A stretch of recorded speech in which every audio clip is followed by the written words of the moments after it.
habían vendido como el mismísimo apocalipsis, aquella antesala del comienzo inevitable de la semana. Me habían dicho que era un tiempo perdido, desperdiciado, carente de recursos de forma y de modo. Y bueno, hubo un tiempo en que sí, que lo creí. Lo creí, que dejé de odiar las tardes de domingo cuando empecé a degustar, como el restante de un exquisito postre, los pequeños matices. Cuando abandoné la idea de la grandeza material para sumergirme en la mismísima estética de lo pequeñito. Aquella visión intrínseca de mi alma era como abrir de par en par la ropería de mi intimidad, airear algunos recuerdos que me supieron a gloria bendita y acariciar añoranzas pasadas, tras esas primeras reprimendas hacia mi falta de respeto sobre mí mismo. Puedo decir que todo lo demás vino como canto rodado en arena fina. Los sentidos, criticados por el mismísimo Platón como fuente primordial de la contaminación del hombre, se abrieron para mí como un pericón de tornasoladas pasiones, las notas de un lejano piano que tras una titánica lucha consigue sobreponerse al viento que silba entre lo desolador de una calle vacía. El olor a café recién molido de algún vecino con más gusto que yo, o con un mejor recuelo que el que en mi alacena reposa. Aquella cigüeña que descansa, escalador recién llegado a las cumbres, encima de una farola de extrarradio, abren de todo mi atención al son como las golosinas de mi conciencia.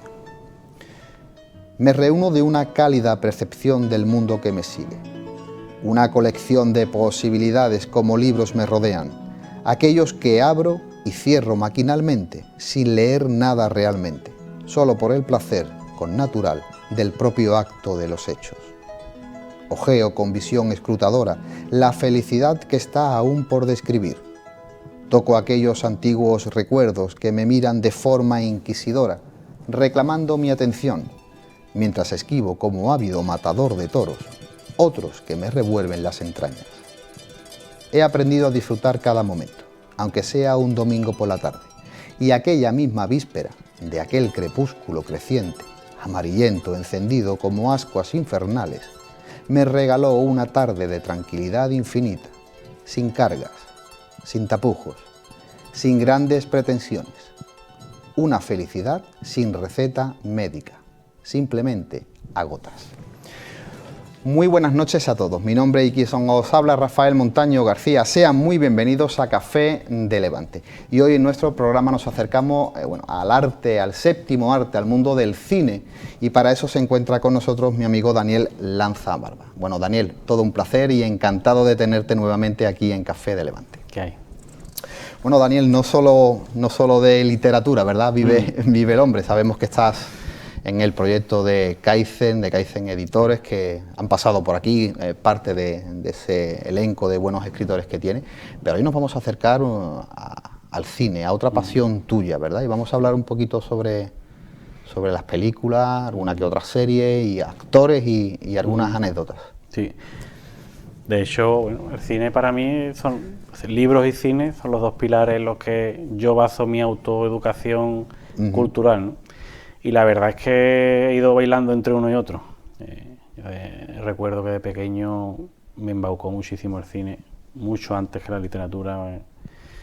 Y bueno, lo más fácil de consumir también, ¿no? Porque claro, para entender una novela larga tienes que tener una capacidad lectora amplia. Claro, bagaje, ¿no? Intelectual, claro. Y para seleccionar también después, ¿no? Porque pasa también en el cine, que hay que estar seleccionando películas y tengo muy buenos recuerdos desde pequeño en la sala de cine, ¿no? De hecho, te puedo decir que mis padres me llevaban a la sala de cine y estaban encantados conmigo, porque es que engullía cada película que me ponían. Y tengo un recuerdo, pues yo se lo comento a mi madre muchas veces, que yo le digo a mi madre, yo recuerdo perfectamente la primera película que yo vi en el cine. Y dice, ¿qué dice? Digo, sí, era El último emperador. Dice, pues puede ser, porque el último emperador es del año 88, 89, y coincide perfectamente que yo tenía 4 o 5 años y me cargué la película de 3 horas, ¿no? Que te explica la caída de el cambio de régimen en China. ¿no? Yo recuerdo, Dani, esas primeras, bueno, evidentemente todo yo creo que se nos graba en nuestra memoria, no solamente el primer amor, ¿no? O el primer libro que te lees, sino también la primera vez que pisas una sala de cine. Yo creo que es algo que se te queda impregnado, ¿no? Yo recuerdo que por el colegio me llevaron a ver El Oso, no la he vuelto a ver más. Una película un poco triste. Exactamente, pero sí tengo grandes recuerdos de cuando fui a ver La Historia Interminable. Cómo nos marcó a todos esa película cuando éramos pequeños. Desde la historia del niño este que es el Sebastián, ¿no? Que me acuerdo que bueno, a ver, esa película tiene dos escenas. Yo a mi hija es que la estoy introduciendo en el cine de los 80. Y hay una escena que le habrá quedado marcada, igual que nos marcó a todos cuando Atreyu, ¿no? Que sigue. La parte en la que ese caballo no quiere avanzar, que está metido dentro de la arenas movedizas, es bonito, en cierto modo, es triste, pero tiene belleza, porque al final te está definiendo esa tristeza profunda de la desesperanza, ¿no? Y me parece, eso es una de las cosas que empiezo a consumir antes esa película y me acabo leyendo el libro de Michael Ende, me lo leo 20 años después, 30 años después, y disfruto igualmente. Creo que es una buena adaptación. Yo ahora también estoy recuperando con mis hijas, sobre todo con mi hija mayor, algunas películas antiguas y series antiguas. Es gracioso porque, por ejemplo, de la serie, mi hija tiene 8 años y le encanta Colombo. Ajá. Le encanta Colombo. Y hay en algún canal de estos que tenemos ahora en TDT, ¿no? Pues que reponen y lo vemos y la verdad que es un auténtico goce, ¿verdad? Sí. Oye, has dicho antes de comenzar, antes de que empezáramos a grabar fuera de cámara, que eres has sido carne de videoclub. De videoclub. Que me ha parecido fascinante, ¿verdad? Todos hemos sido carne de videoclub. ¿Qué recuerdas de esa época, verdad? Ir a los videoclubs y rebuscar entre los millones de cintas, ¿no? Que había allí. Lo mío era obsesivo, compulsivo y me empezaba llevando mis padres, eso sí, porque mis padres siempre me han inculcado el tema del cine. Y bueno, los fines de semana estaba deseando que los fines de semana me llevaran a alquilar películas de pequeño. Y yo cuando tenía un poco más de autonomía, un poquito más de economía, estaba hablando de la adolescencia, yo iba, la paga me la gastaba en el videoclub. Y yo he tenido experiencia de tener 16 años, por alguna de las cadenas que no recuerdo exactamente, aquí en San Lucas, una cadena estaba en la avenida, estaba en el centro, no me acuerdo, Cabo Noval, y tenía muchísimas películas. Recuerdo haber estado viendo la estantería durante un rato porque me había visto todas las películas. Pero de todo. Y me resultaba complicado llevarme una novedad que yo no había visto, ¿verdad? Visto, sí. Esto fue una época frenética que tuve yo entre los 12 y los 17 años. Y ya empieza ahí a explorar un poquito más. Sí, a ser un poco más selectivo, sí, ¿no? Sí. Quizás, ¿no? Oye, Dani, como hemos hablado, apasionado en el mundo del cine, de la película, ¿para ti qué época es la dorada o tu época dorada, ¿no? Desde los años 20, ¿no? O de los años 10 que se empiezan esas películas de cine mudo hasta la actualidad. ¿Qué época para ti es la más brillante a la hora de hablar y de ver cine? De que yo conozca, obviamente, los 80. Yo me crío con el cine de los 80. Una época muy bonita porque incluso no se ve con nostalgia el cine de los... La gente de mi generación creo que no lo mira con nostalgia porque ha visto una evolución que en algunos aspectos ha ido a menos. En lo técnico quizás tenemos muchísimos avances tecnológicos, pero a nivel industrial, en calidad artística yo creo que ha ido a menos. Y el cine de los 80 tiene una cosa muy buena, que es que empieza a abrirse. El concepto de cine fantástico empieza a pasar a ser algo para todos los públicos. Un director que a mí me marca muchísimo desde pequeño es Spielberg, porque creo que da con un tipo de cine muy bueno para toda la familia, fantástico, y que acaba marcando una época también. Y es un cine ya, bueno, Spielberg se la acaba conociendo como el Rey Midas del cine. Época muy importante también del cine son las anteriores, cuando empieza el cine pasamos del cine mudo al cine sonoro, de cine a color. Hay películas también que por ejemplo El Mago de Oz, o musicales de los años 40, 50, yo exploro el cine a nivel de conocimiento para conocer otras épocas, pero al final siempre intuitivamente he ido hacia el cine de los 80, fantástico, que creo que se hacían también las cosas de una manera más artesana, y hay muchas anécdotas de la época por eso, porque era todo mucho más farragoso. Incluso los directores de hoy en día explican que el tema de la tecnología, hay ahora avances tecnológicos que bueno, que a lo mejor el nivel de producción son muy buenos, pero yo he visto una película muy buena que se llama El Irlandés, que es una película de mafiosos, que sale Robert De Niro. Además son 3 horas y 20. Sí, pero Scorsese y no decae, digamos, el pulso narrativo, que es una cosa muy buena que no lo hace todo el mundo. Entonces hay una cosa que yo escuché en un podcast que me reí mucho porque es verdad, tiene razón, que a Robert De Niro lo rejuvenecen, le ponen la cara de joven, tú lo ves, es que está muy conseguido, pero cuando hace un poco de movimiento, tiene movimiento de viejo. Claro. Entonces pierde naturalidad, ¿no? Claro. Pues hay una pelea, bueno, hay una emboscada, no sé si tú recuerdas, en la que ya le van a atender a trampa, sí, lo del sindicato, sí. Y está haciendo movimiento de viejo, digo. Eso pasa, mira... le pasa a Indiana Jones también la última película. Pero además, hablando de esa tecnología súper moderna, ¿no?, que tenemos, ¿no?, ya con... para el cine, ¿no?, para cualquier tipo de cine, es todavía gracioso cuando vemos esa toma dentro del coche, ¿no?, y tú ves pasar los arbobebos detrás y dices, no puede, es que no está un continuo. No está montado, se ve totalmente falso, ¿verdad? Y dices tú, bueno, pues caemos, pero yo creo que al final ese tipo de cosas le da carnaza, ¿verdad? Le da cierta carnaza a las películas, ¿no? Sí, eso pasa mucho con muchos platos, ¿no?, falsos, ¿no? Claro. Un paisaje de fondo. Sin embargo, bueno, eran las técnicas que había en los años 40, 50. Oye, es verdad que la industria fílmica, ¿no?, en los años 30 contaba con magníficos estudios, con innovación, tecnología, por supuesto mucho talento, mucha creatividad, ¿no? Por ejemplo, Hollywood se considera como la cuna, ¿no?, realmente de las grandes producciones cinematográficas. ¿Estás de acuerdo?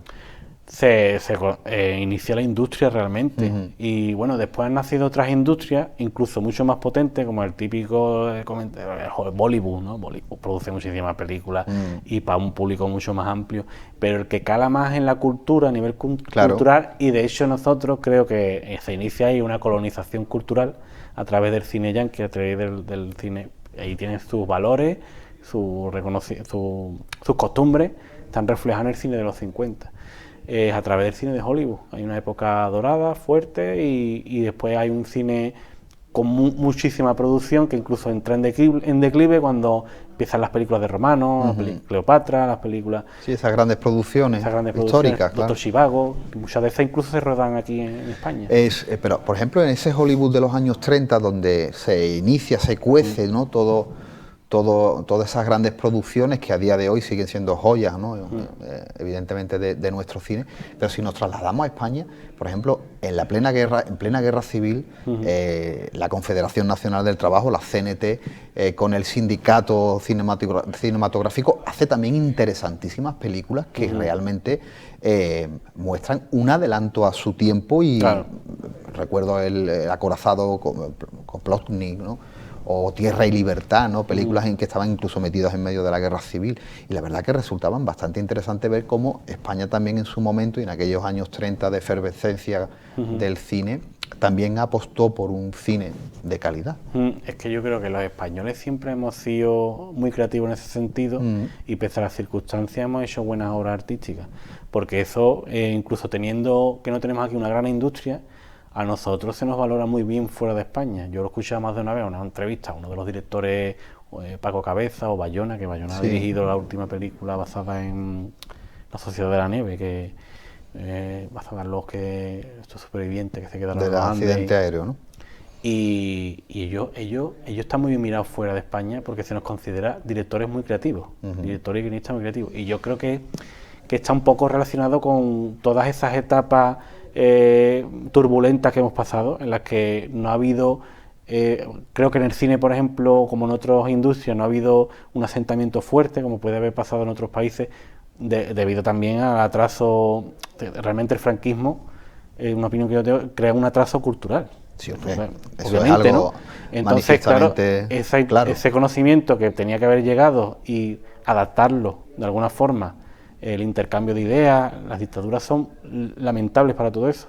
No se produce el intercambio de ideas, no hay una apertura de mente, claro, no hay nada de fuera. No se importa industria, y partimos a partir de los 70 con un cine muy simplón, ¿no? Que lo hemos estado comentando también, el cine landismo, el cine del destape, porque era lo que teníamos, era una herramienta, teníamos que expresarnos, y también era muy básico porque era la industria que teníamos.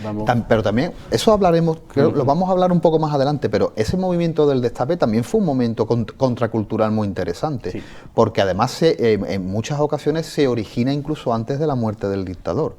Empieza a cocinarse en los años 70, y que una actriz llegase al final a ponerse en ropa, no sé, en ropa interior o desnuda, tal y cual, recién prácticamente, bueno, en el final del franquismo también resulta algo tremendamente innovador. Hay películas censuradas también, ¿no? Porque hablan de temas de políticos y el régimen las castran, ¿no?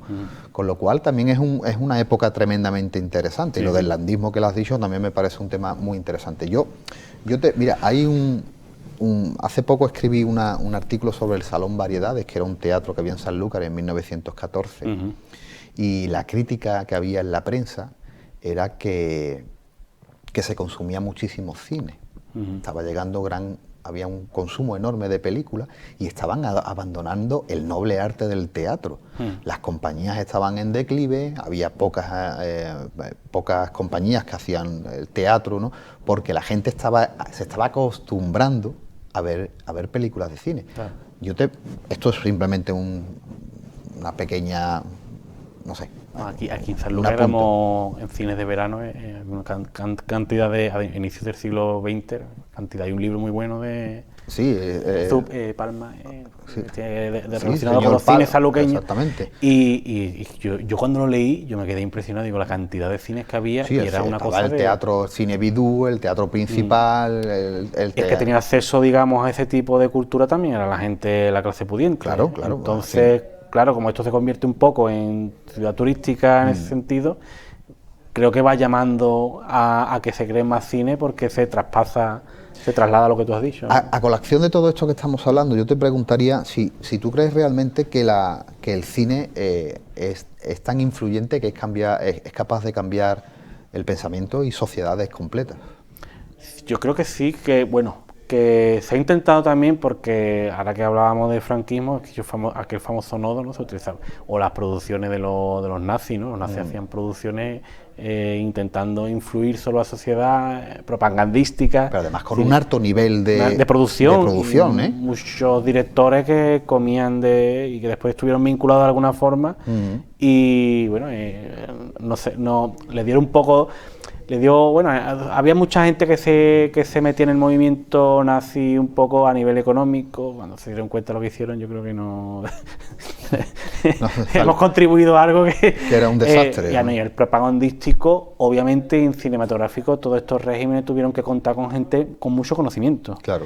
Y cuando los dictadores ven que esto puede influir de alguna forma en mantener el régimen, tiene que tener algo de verdad esto a nivel sociológico. Pero además, Dani, no es algo de la antigüedad, porque cuando hemos padecido, ¿no? Oriente Medio, ha aparecido el Estado Islámico, las producciones que hacía el Estado Islámico para patrocinar sus asesinatos, el derrumbe de ciudades, de patrimonio artístico, era de una calidad enorme. O sea, desde Occidente se miraba y decía, señores, pero es que la producción cinematográfica que están haciendo de esto, que es un verdadero desastre y una verdadera locura, no deja de ser algo tremendamente creativo, y con un, ¿sabes? O sea, que fíjate, hasta el mundo... Utilizan todos los medios conocidos que se han estado explorando en la industria del cine para impactar, y tiene que tener algo de verdad. De todas formas, en el tema industrial, pienso que en tema industrial, porque yo siempre veo la faceta industrial de la cultura,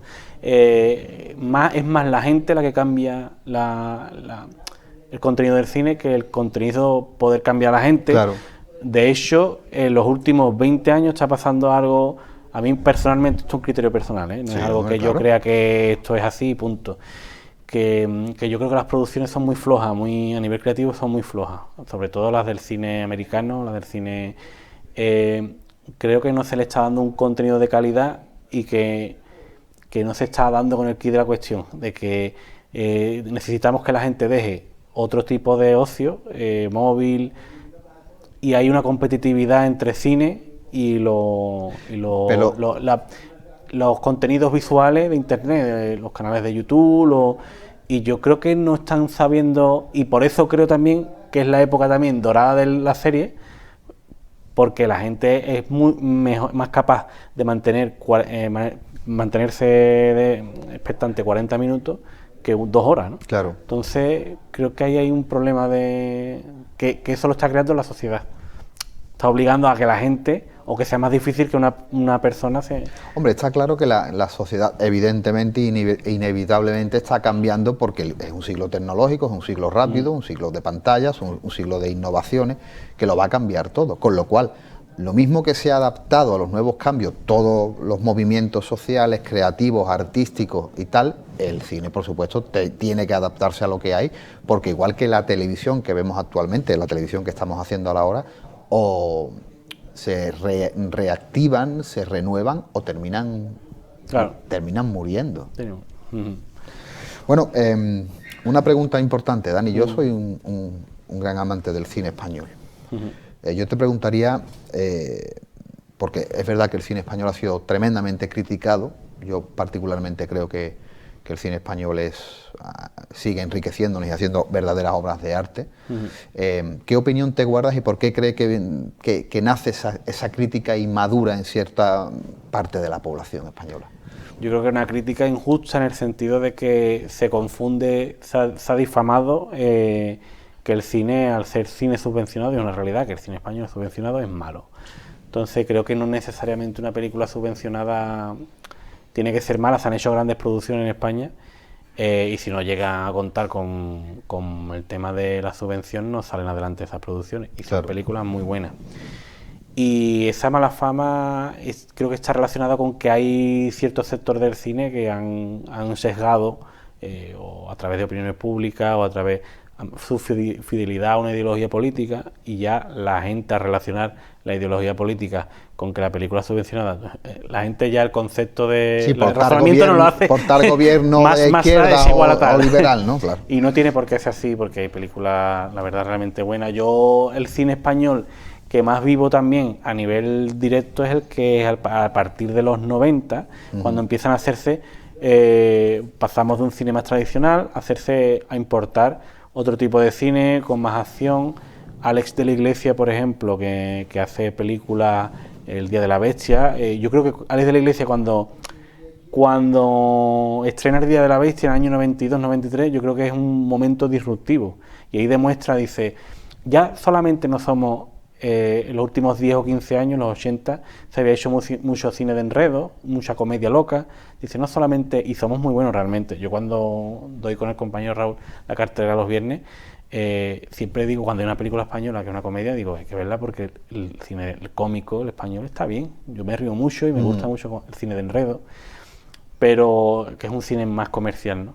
Ahí Alex de la Iglesia, que se puede considerar incluso un director independiente porque tiene sus ideas, hace sus películas, las autofinancia.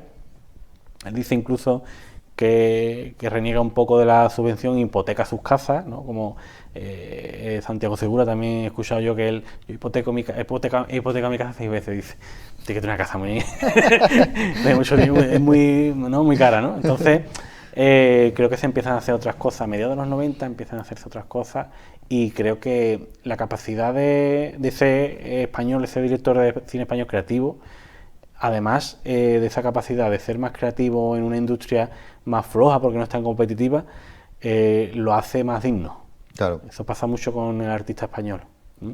Entonces, me recuerdo mucho de ese tipo de cine de Amenábar, ¿no? Que empieza a hacer, se empieza a hacer películas de grandes producciones, incluso contando con actrices. Pasó con la película que sale Nicole Kidman, la de Los Otros, ¿no?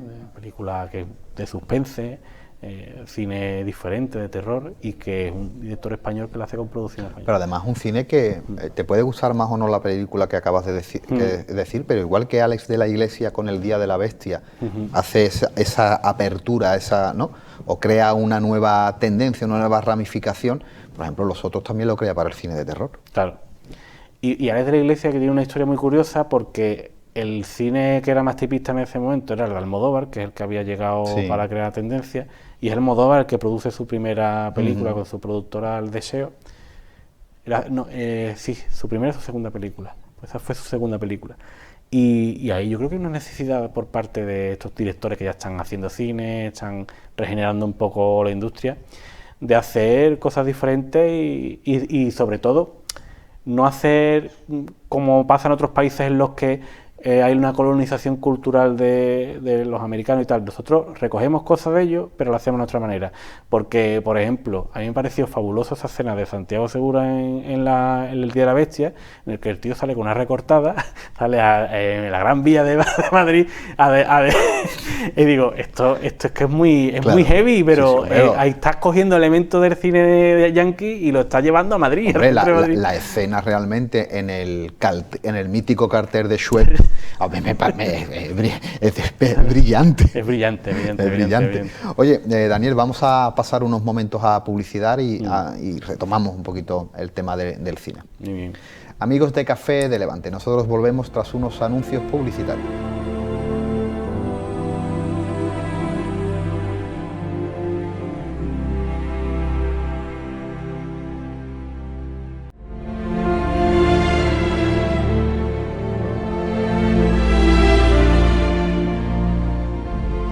Amigos de Café de Levante, amigos de Costa Noroeste Televisión, nosotros seguimos hablando del mundo del cine con Daniel Lanzabarba. Daniel, nos hemos quedado en esa crítica que hemos hecho, ¿no?, al cine español, ese cine de los 90, ¿no?, ese resurgimiento quizás, o esa ruptura como hablabas.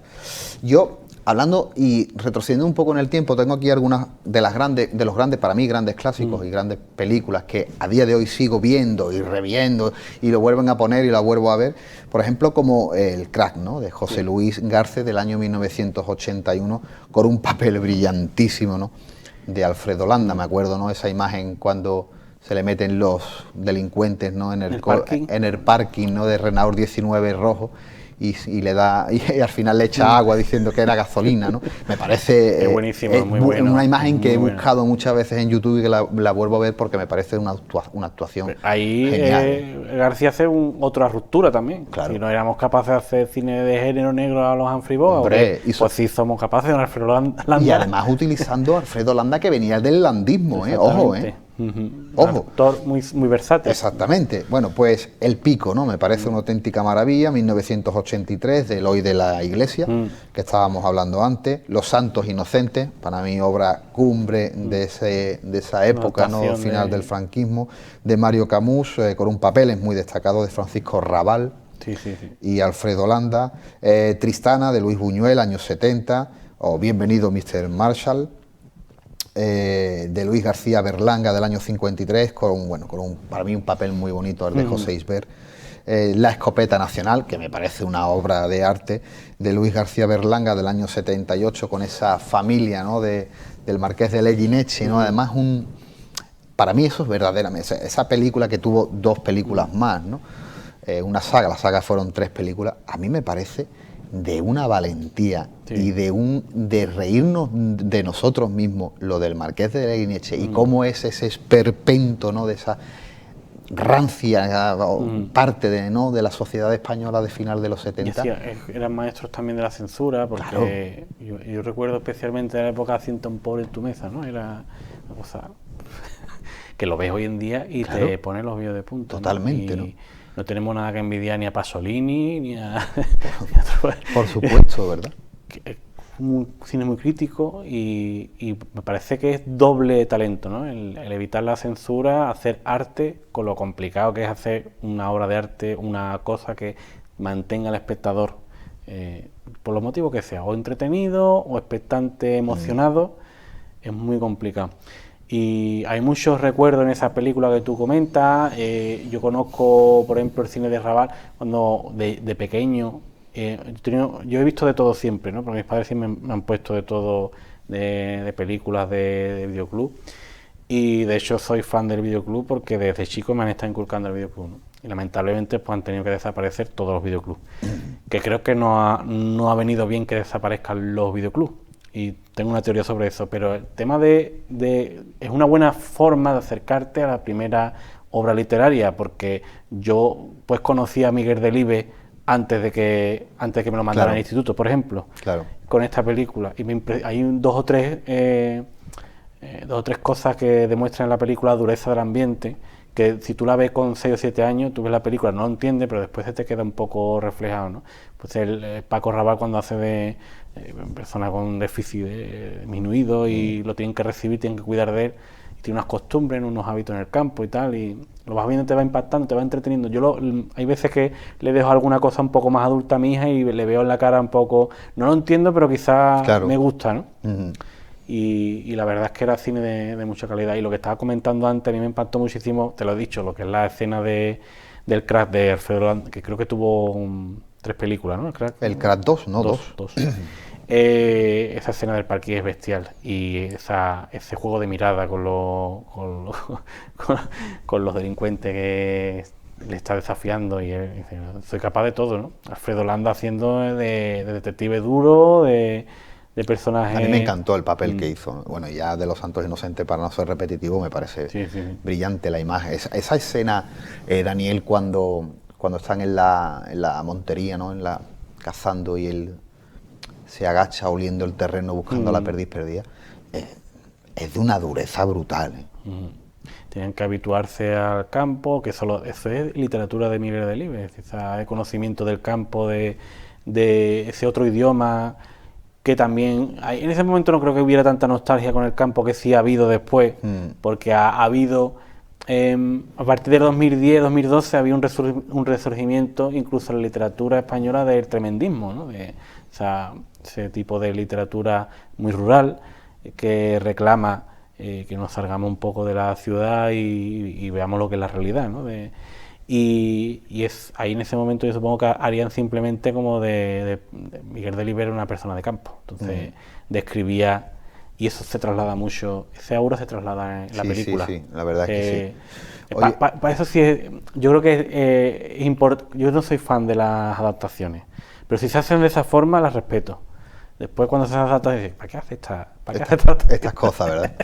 Bueno, ¿qué películas, por ejemplo, de cine español han marcado tu vida, o tú las tienes guardadas con un bonito recuerdo?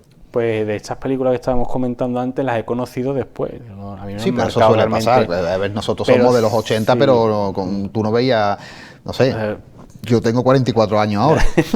Entonces, empiezo a introducirme en el cine español a mediados de los 90, con mucho cine de lo que te comentaba antes, de Amenábar, y me marcó muchísimo Española, Tesis, más que él tiene la película que es más conocida, Abre los ojos, que después se hizo, no entiendo por qué, un remake americano con Tom Cruise, no entiendo por qué, es inmejorable, Abre los ojos. Pero Tesis, concretamente, yo creo que él hace también otro mensaje disruptivo y pone en valor o destaca esta sociedad del espectáculo que estamos viviendo, ¿no? Que es muy, muy psicótica y empieza ya en los 90. Y él habla de las películas FNAF. Hay un psicópata en la Universidad de Madrid secuestrando muchachos, las mata y las graba. Y es súper impactante, y dices tú, es que se puede hacer cine disruptivo, no hace falta ni efectos especiales. Y ahí empieza Eduardo Noriega, creo que sale el protagonista. A mí es de esa época, hubo una peli que sí me gustó muchísimo, y además una peli que he vuelto a ver varias veces, que es Historias del Cronen. Muy buena también. Me parece una historia, y Martín H. también me parecen películas muy brillantes. Historias del Cronen te retrata ese tipo de perfil de la movida madrileña, ¿no? Que no se mueve, no eran delincuentes realmente porque consumían droga, pero no eran delincuentes pijos, ¿no? Porque claro, exactamente, era parte de esa movida madrileña, pero una nueva generación descreída, que está entrando en un proceso, digamos, de desencanto, de desesperada, consumista. Esto que hablamos ahora de la historia del Cronen me viene muy bien para hablar de otro fenómeno tremendamente importante en España. Hemos comentado por encima el landismo, que no hemos profundizado, pero sí de ese sino de los 80, social, crítico, duro, pero hay una rama que nace de ahí, que es el cine denominado como el cine kinky, ¿verdad? Aquí tengo yo algunas anotadas muy interesantes, ¿no? Todos conocemos La estanquera de Vallecas, que me parece una película brillante, ¿verdad? Pero tenemos el Vaquilla, Los golfos de Tripas Corazón, una línea cinematográfica que aún a día de hoy alberga muchísimos seguidores, y no solamente eso, sino que se están volviendo a hacer películas con esa estética, con esa idiosincrasia, con ese concepto, ¿no? Actualmente, ¿no? Sí, sí. Con lo cual ¿por qué crees tú que triunfa, Dani, en las películas esas denominadas de cine kinky, ¿no? Esas películas Yo creo que ponen de quinquillero. relevancia, sí, el problema, porque en El Pico, bueno, él realmente habla también de la homosexualidad, de las drogas. Sí, El Pico es... Pero El Pico es la heroína, el problema de la heroína en los años 80, ¿no? Cuando yo creo que se convierte en leyenda lo que es la película, director o ese tipo de cine, porque hay un contexto social, están las personas adecuadas en el momento adecuado, ¿no? Directores buenos de cine que plasman esa realidad, la hacen además entretenida, porque realmente el ser humano lo que está deseando es que le cuenten historias, ya pueden ser historias más profundas o menos, pero él utiliza ese contexto social para hacer cine. En el caso de El Vaquilla, cuando en esas películas empiezan a introducir incluso persecuciones, esa necesidad de evadirse de la justicia, de ser también un poco reverde, el plasma un problema social y aparte se mete en el bolsillo al espectador de esa época. Entonces yo creo que este tipo de directores al final lo que hacen es sembrar un legado, pero que era inevitable, ¿no? Porque momento justo, y muchos de los que en ese momento se crían con esas películas, igual que yo, por ejemplo, había visto más cine fantástico de los 80, y que son directores hoy en día, utilizan ese cine para rememorarlo, y la última que salió fue la de Los dueños de la frontera, o Los dueños de Daniel Monzón, porque él se considera fan del cine kinky. Bueno, y Criando ratas. Criando ratas. Y claro, en realidad tampoco van a llegar a eso, es un homenaje, pero tienes que ver las circunstancias para hacer un cine tan real como... Sí, pero también hay, a lo que tú dices, que estoy totalmente de acuerdo, pero también hay voy a ponerle una ramificación más, que es que yo creo que la gente se sentía tremendamente identificado porque era lo que estaba viviendo. O sea, había personas que vivían en una ciudad y en esa misma ciudad había zonas tremendamente conflictivas donde había un alto índice de analfabetismo, de delincuencia, por supuesto las drogas, con lo cual había una zona, no, de esa barriada no, esa zona no porque es peligrosa, porque se vende droga, con lo cual el cine kinky al final termina llevando a la pantalla algo que es totalmente de actualidad, pero que encima el espectador no está viendo nada fantástico, porque es que lo está viendo cuando bajan a comprar el pan. Claro. Que es la heroína de los 80 claro. Y la delincuencia, ¿no? Con lo cual, al final yo creo que termina siendo muy aceptado porque es algo frecuente, ¿no? En el caso de La estanquera de Vallecas, que es una persona con una vida dura y tal, y entran unos no son ni delincuentes, son intentos de delincuentes, claro. ¿No? Y no sale eso bien. No sé si estaba basado en hechos reales, yo supongo que sí, que en algún momento alguien pudo... Vamos, no me extrañaría en absoluto. Entonces es una realidad que vive. ¿Cuánta gente se ha enfrentado, ha tenido su negocio en una zona difícil y ha tenido que y eso pasaba mucho en los 80-90. Yo he escuchado historias de eso un montón, ¿no? De mi abuelo que tenía negocio y tenías que tener un palo debajo del mostrador o debajo de la barra y tenías que estar a poder defenderte, ¿no? Eso yo creo que es verdad, ahí está aquí la cuestión, que la gente se sentía representada. Oye, Dani, siguiendo hablando un poco del cine español, me comentaste una de las veces que hablamos por teléfono sobre la película Airbag, y comentaste que era la película que más había recaudado. Y creo que la historia del cine español, del cine español, ¿no? Sí, porque se estrena en el año 94, creo recordar, y facturó unos 600 millones de pesetas por ahí, de las antiguas pesetas. Eso era una barbaridad, porque creo que pocas películas han recaudado tanto. Y después tuvimos el caso que me gusta seguir la recaudación, la de 8 apellidos vascos, sí, que hacen ahí fue un momento también, digamos, es un pelotazo de película, no es una película taquillera, que recaudó mucho dinero, incluso para hacer una película que creo que solamente podemos entender los españoles, Yo no creo que esa película se pueda exportar, la de 8 apellidos vascos, y que el éxito claro. lo han querido prolongar con la saga, los ¿no? apellidos catalanes, ahora... 8 apellidos y marroquíes. yo creo que no... Al final termina perdiendo fuelle, Claro. primero porque ya los personajes principales no están, Claro. ¿no? Con lo cual...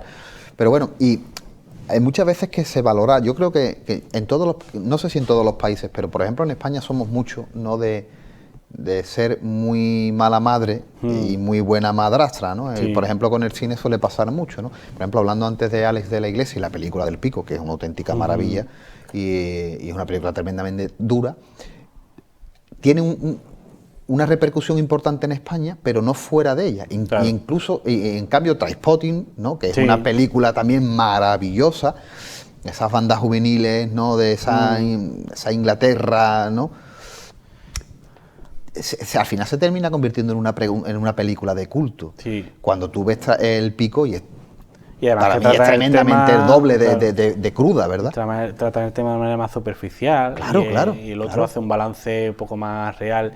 Y Hombre. bueno, y eso me pasó a mí también, que digo, es que hay veces que películas, Requiem por un sueño, que la dirige Darren Aronofsky, que se convirtió en un director ya de culto, que dices tú, bueno, hay que estudiarlo si es director de culto, ¿no? Yo creo que está a un nivel ya...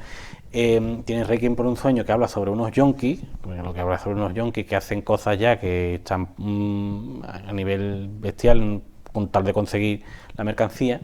Y dices tú, es que esto ya lo hemos visto en el cine de los 80 español. Y si, sin embargo, esta Exactamente. película, es lo que tú estabas comentando Es que antes. es así. ¿Por qué? Quizá porque a nosotros no hemos conseguido exportar esa visibilidad o hemos perdido el orgullo de reivindicación, ¿no? Creo que, por ejemplo, eso lo ha conseguido Almodóvar, que aunque es una persona que se publicita muy bien, va a festivales internacionales y al final la gente lo que conoce del cine español, los eruditos del cine fuera de España, el cine Almodóvar está muy bien. No, hay más cosas, hay mucho más Hombre, cine y muy bueno en España. Hay muchísimas comedias norteamericanas que las reponen 1000 veces, ¿no? Y que te pueden gustar más o menos. Aquí no estamos hablando de calidad cinematográfica, estamos hablando de esa entretenimiento puro y duro, ¿no?, norteamericano, pero oye, que te acercas al Crimen Perfecto. Sí.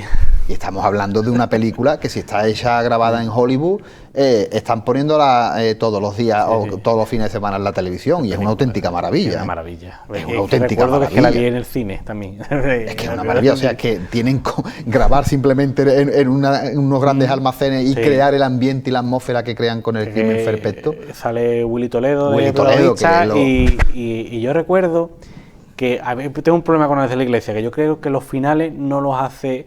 hay veces que él hace el guión y otras veces que se lo hacen. Y creo que él no es bueno escribiendo finales. Me parece bien porque al final es una historia de ascenso y de caída total y absoluta. Que tiene una doble moral increíble, ¿no? Pero esa escena está bien porque al final acaba como vendedor de corbata, ¿no?, que es Willy Toledo, era aspirante a gran vendedor de los grandes almacenes y acaba como vendedor de corbata, ¿no? Y siempre con las películas de la Iglesia pasa que siempre hay un final que digo, podría haber estado un poco más espectacular, pero tiene su significado. Y creo que sí, que intenta siempre hacer cosas diferentes, ¿no? Y creo que lo tienen muy complicado, sobre todo los directores de cine hoy en día españoles, con la necesidad que hay de facturar y de hacer, aunque esté subvencionado, que esté el refuerzo del dinero público, es complicado porque hoy en día se exige, todo es muy caro y se exige que ese cine se exporte. Claro. Tenemos que lucirnos en festivales y tenemos que industrializarnos. Claro. Y hay producciones que han costado carísimas, que dices tú, están muy bien, pero es que ¿hasta dónde podemos llegar realmente, ¿no? Aquí hay cine de animación, está la película, que es una saga de películas, hasta de O. Jones, que es cine de animación 3D, cuesta muchísimo hacer una película y tenemos eso nos adelanta muchísimo Pixar, Disney. Sí. Cuando tú estrenas esta de O. Jones, que es una película muy digna, es cine español y en 3D de animación, que hay un personaje que es un poco como una imitación de Indiana Jones, un personaje español, muy divertido. Yo lo doy en la cartelera, me pasa la cartelera cuando lo veo y me da mucha pena. Te meten ese fin de semana, y meten Spiderman. Los críos que van a ver, claro, a ver Spiderman. Claro. Y en ese sentido estamos invadidos, ¿no? Porque yo no sé si tú, las productoras, Disney la compró, o no, Disney compró Marvel, bueno, Marvel y Disney es exactamente lo mismo, ¿no? Y Pixar. Cuando no hay una película de Pixar, un fin de semana hay una película de Disney, y cuando no hay una de Marvel, de superhéroes, si se están estrenando unas 150, 200 películas al año, unas 50 pueden ser perfectamente de esas productoras. Claro. Es una barbaridad. Claro. Mira, yo tengo aquí un artículo que se publicó en el diario El Mundo, donde estaba hablando de las 10 mejores películas de todos los tiempos. Evidentemente esto es una pregunta tan fácil que tú se la haces a alguien y seguramente que de las 10 que hay aquí, 6 acierta, porque realmente son clásicos, ¿no? Pues no sé, El Padrino, por ejemplo... El bueno, el feo y el malo, Pulp Fiction, La lista de Children, sí, por supuesto. Y toda esa época de los 90... hombres sin piedad, totalmente. El Caballero Oscuro. El Padrino. Pulp Fiction es tremendo. Pulp Fiction, lo que hace Tarantino, que ahí lo encumbra totalmente, porque esa película tiene un guión perfecto. Y yo se lo escuché en una entrevista y dice, en un principio podría hacer una novela. Dice, pero yo no puedo trasladar esta película a una novela. Claro. Si funciona perfectamente como película a nivel narrativo, si la quisiera escribir en novela, no tiene huevo de escribir la novela. Claro. Y eso lo hace espectacular esa película. Ajá, es tremendamente interesante. Mira, tú sabes una película que a mí particularmente me cambió la vida. No es la frase, no, me he equivocado. No me cambió la vida, por supuesto, pero sí tuvo un impacto muy psicológico en mí, la de Big Fish. Ajá. Hace 2 semanas, esa es una de las películas preferidas de mi mujer. Hace 2 semanas. Pues una de las mías, es la mía. Te has hartado de llorar con esta película.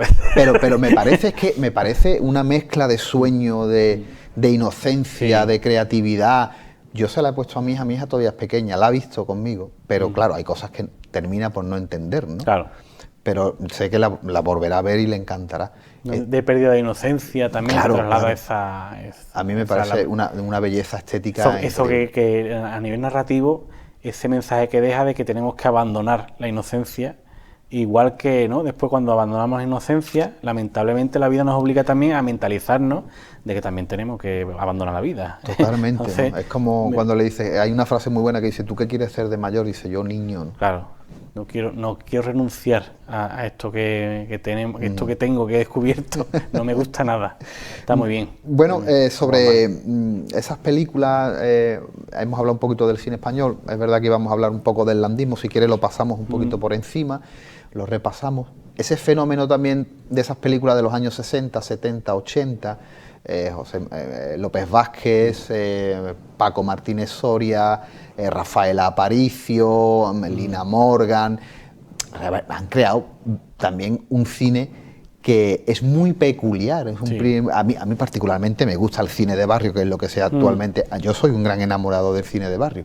No sé si tanto por su simpleza, que en muchas ocasiones no la tiene, pero en otras sí, son bastante simples, pero es que son películas con las que te ríes de verdad. Eso lo intentó recuperar este director ahora, Fernando de León, que hizo la película El Barrio, que también habla un poco del final de los 90 y habla de la trasladar a la época más moderna, ¿no? Y hay nostalgia de eso, que se hizo bien en su momento. Y lo que tú hablabas antes del cine del destape, yo siempre he escuchado, porque no lo he visto tanto, pero sí he indagado sobre el tema, porque hay gente que es realmente experta en el cine del destape. Digo, no sé por qué tienen que hacerlo, pero una época para el cine muy rentable, porque se veía muchísima película, se facturaba muchísimo con ese tipo de cine. Claro. Y ahí donde tú ves Pajares, hombre, eran películas que las veía muchísima gente. Pero es que las películas es que comenzaban con un teteo fuera y terminaban con otro teteo fuera, o sea que es que literalmente estaban rozaban el límite. El momento en el que decaiga algo narrativa, yo te pongo unas tetas y las tetas lo solucionaba todo, ¿eh? Con lo cual estamos hablando de que pero hoy en día se podría hacer ese tipo de cine, eso, incluso en España, que hemos sido pioneros en el cine del destape, de ponernos a ver películas que dices tú, quiero decir, hacer una cama, salen liándose o salen en la cama, folleteo. No es película española. Claro. Eso se podría hacer hoy realmente. Yo creo que en la sociedad en la que vivimos, en los que estamos... hoy no las cogemos todos, tú sabes, ¿eh? El hilo es tremendamente fino. Eso fíjate tú, que siempre se ha criticado el cine español y yo creo no sé, me da pena también en ese sentido, ¿no? Bueno, Dani, ¿y cómo crees tú qué salud crees tú que guarda actualmente las salas de cine? Las salas de cine yo creo que pese a que estamos colonizados por estas tres grandes productoras que vemos semana sí, semana también, la gente no va a perder nunca, yo creo que nunca va a perder la costumbre de ir a la sala de cine. Pues yo creo que esto es una opinión también muy personal, que a lo mejor no lo ve todo el mundo así, porque no le transmite tanto. Cuando tú entras en una sala de cine y se apagan las luces y sí, la atmósfera, ¿no? Se crea una atmósfera que genera una alquimia, genera una magia que nos mantiene desde el minuto 1 a cualquier película que nos pongan por delante.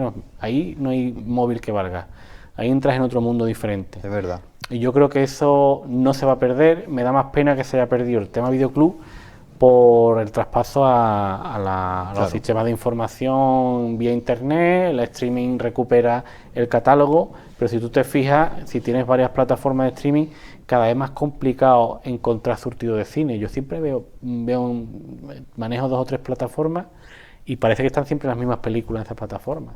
Sin embargo, hay un estreno que yo por lo que sea no puedo ir al cine a verlo y 3 meses después no lo encuentro, ya no hay videoclub. Y si no tiene una plataforma, ¿dónde la ves? Claro. Oye, la televisión a la carta, evidentemente con diversas plataformas digitales, que es lo que estábamos hablando, está haciendo que consumamos a la parrilla, un cine a la carta, unas series a la carta. ¿Tú lo ves como positivo? Lo veo si se enfoca, hay intentos de hay una plataforma española, Filmin, que genera recupera mucho cine, incluso hace ciclos de cine, magnífica, que están muy bien, pero todo lo demás al final está enfocando en que la economía está digital de suscripción, en la que según el nivel de visualizaciones que tenga esa película, ese es el éxito que tiene y vamos a fomentar esa película, con lo cual no hay un criterio como el que podía tener. Yo vuelvo otra vez a los videoclubs. El videoclub podía estar gestionado por un director de cine frustrado, un fanático del cine, que al final te hacía un pedazo de fondo de película, y los ha habido, ¿no? Ha habido gente que tenían muchos estudiantes de cine que ha estado trabajando en videoclub en grandes cadenas. Pero ahora lo está generando el contenido, el catálogo al que tenemos acceso, lo está generando una máquina, ¿no? Un algoritmo. Claro. Al final te está diciendo, según el número de visualizaciones que tenga esta película, el catálogo con el que se parte de fondo. Si tú miras por ejemplo un Netflix o un Amazon, dices tú, es que es siempre lo mismo. Se nota que todo el mundo quiere ver en algún momento Matrix y todas tienen Matrix. Y dices, hay más cine. Todas esas películas que tú has comentado en el artículo de las 10 mejores películas, es complicado encontrar esas películas en alguna de esas plataformas. Puedes encontrar una en una u otra en otra, pero es muy complicado, es muy curioso lo que está pasando. Es verdad. Y a mí me preocupa. Es verdad. Además, hay ciertas películas que ya no eres capaz de encontrarlas, no sea que las repongan y que te des la casualidad de que tú estés delante de la pantalla. Sé que utilizo otras vías menos... Eso me pasó, ¿sabes con qué me pasó a mí? A mí me pasó con una película que me encantó, de Willy Toledo también, que era Los dos lados de la cama, o al otro lado de la cama, ¿no? Tanto la primera como la segunda, a mí particularmente me encantaba. Como un musical. Era un musical. Película fabulosa. A mí me gustaron muchísimo las dos y la he visto muchas veces, pero cuando he querido buscarla... No la encuentras. No la encuentras por ningún sitio, ¿eh? Y la película, y además la reponen muy poco, o sea que hace ya bastante tiempo que no la ponen. Claro, y estas plataformas te están convirtiendo, o son ya productoras de cine, y ya que están generando, pues que hay una tendencia de películas románticas de Navidad, pues creo 3 películas, como soy productora, te meto 3 películas en el top de películas más vistas y tienes que ver, y va a ser complicado recuperar ese fondo al que tenemos que acceder todos los que queremos ser fans o fanáticos del cine. Y me parece eso peligroso, porque al final, si tú no ves mucho cine o mucho cine diferente, o no ves cine español, cine americano, no te vas a elaborar un criterio. Al final vas a tener cada vez menos pensamiento crítico y no vas a seleccionar bien las películas. Claro. Entonces, oye, ¿qué actores para ti bajo tu criterio personal, son los que más te apasiona ver? Ahora, actualmente, mira, te lo voy a decir de cine español porque creo que tiene más mérito que los que estoy viendo americanos. Tienes a Antonio de la Torre, que es un pedazo de actor, Javier Gutiérrez también. Sí, tanto. También es Raúl Arévalo, que tiene una película, es director de cine también. Hay un trío ahí de actores que está cambiando el cine español, la exigencia a la hora de interpretar cine español, que creo que había decaído un poquito, porque al no creérnoslo, creo yo, no hemos elaborado los personajes. Bueno, eso sí lo hacían otros actores antiguos que estaban más curtidos en el teatro. Claro. Y más versátiles. Bueno, Fernando Fernán Gómez era un buen actor, era un buen director, era la un buen película escritor, del abuelo. Buenísima esa película. Qué película más bonita, macho. Muy bonita. Y había un tipo de actor que nacía en el teatro, que eso quizás se perdió. Y ahora, esos tres actores a mí de cine español son los que más me gustan. Hay cine americano, Robert De Niro, actores que siguen mucho el método. Ahora estoy viendo muchas cosas de Joaquin Phoenix, que son actores, parecen desde el punto de vista personal muy neuróticos, pero se meten tanto en los papeles que tú ves la película y dices tú, es que esto me lo estoy creyendo. Claro. Y el otro día estuve escuchando una anécdota que lo hace mucho Daniel Lewis, que es el que hizo la película de Abraham Lincoln y la del Nombre del Padre en los años 90. Es un tipo que se prepara los papeles hasta el punto de que si quiere hacer de sastre, se va 3 años a trabajar a una sastrería. Pero bueno, yo te digo una cosa, has hablado de la película de Lincoln, pero la última versión que salió de Lincoln, que es realmente un alegato a la oratoria, es una película que no le gustó a muchísima gente porque no había esa acción, lo que había era oratoria. Claro. Pero el actor que lleva a cabo poner en circunstancias, ¿no?, la vida de Lincoln, vaya papel y vaya manera de estudiarlo y vaya manera de interpretarlo, y eso no lo hace todo el mundo. Eso no lo hace todo. Eso es lo que destaca el actor, creo yo, por encima de todo el resto de actores. Oye, y ya en estos últimos minutos que nos quedan, han pasado volando, que tenemos un fenómeno también tremendamente interesante, que son series. Hay muy buenas series, yo te voy a destacar algunas que para mí han sido muy importantes. Para mí Peaky Blinders sigue siendo la obra maestra de la serie. Yo creo que para mí particularmente es la mejor serie que yo he visto. Cillian Murphy, muy buen actor también. Es increíble. Es un actor que digo yo que creo que sigue el método ese de meterse tanto. Y la escenificación, es que el vestuario, música, es que todo, la fotografía, esa serie lo tiene, para mí lo tiene todo. Bueno, evidentemente Juego de Tronos, también Succession, que me ha parecido una serie brillante. ¿Tú crees que estas producciones están transformando la manera de incluso crear cine? Yo creo que sí, que al final están modificando la industria por completo. Y a eso se están subiendo actores que eran solo de películas y están participando en series.